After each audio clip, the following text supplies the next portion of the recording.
Then अब आपको चूंकि पता चल ही गया है कि एनसीईआरटी इंपॉर्टेंस है, क्या इंपॉर्टेंस है इसकी आपके फंडामेंटल को स्ट्रॉन्ग करने में, आप पढ़ भी लो।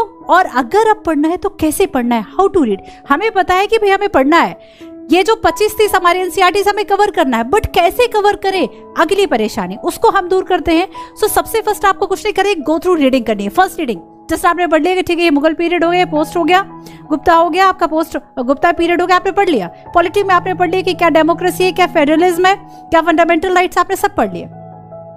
फर्स्ट रीडिंग में अगर आपको समझ में नहीं आया कि आपको इससे नोट्स कैसे बनाने हैं, इंपॉर्टेंट पॉइंट्स क्या है जो कि आपको क्रक्स के रूप में अपने नोटबुक में नोट करने हैं, सो फर्स्ट रीडिंग में कभी भी आप नोट्स मत बनाइए।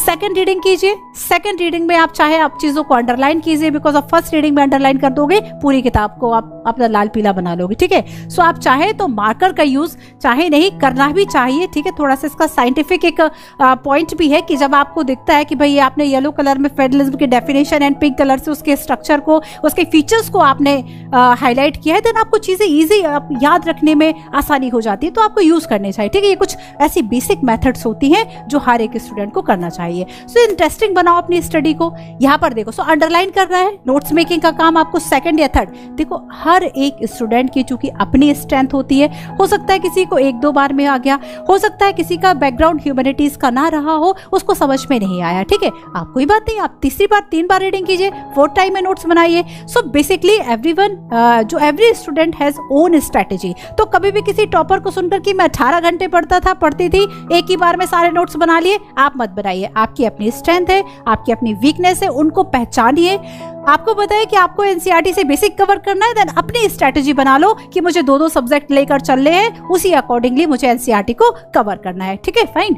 अब आगे देखो कि आपने नोट्स बनाने हैं तो रिराइट नहीं करना है। रिराइट कर लोगे अगर फर्स्ट रीडिंग में ही, बिना पहचाने कि क्या इंपॉर्टेंस है, क्या इंपॉर्टेंट पॉइंट्स है जो प्रीलिम्स एंड मेंस के अकॉर्डिंगली इंपॉर्टेंट है, देन आपको रिराइट कर लेना है। सो रिराइट करने से बचने के लिए सेकंड थर्ड देखो, सेकंड थर्ड रीडिंग दो, यूपीएससी के पीवाईक्यू देखो, थोड़ी सी यूपीएससी की डिमांड को समझो, देन अपने आप आपके जो नोट्स है वह ठीक ठाक बन जाएंगे।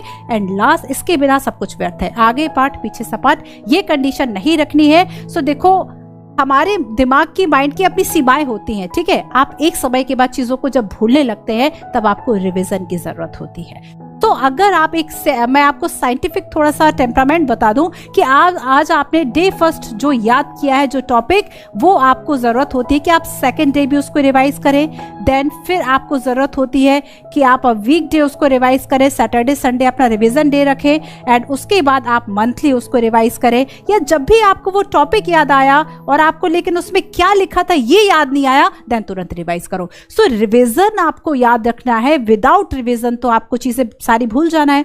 जितनी बार दोहराओ, जैसे आप बहुत सारे टॉपर से आपने एक ही बात सुनी होगी कि आपको 10 किताबों को एक बार नहीं पढ़ना है, एक ही किताब को बार बार पढ़ना है।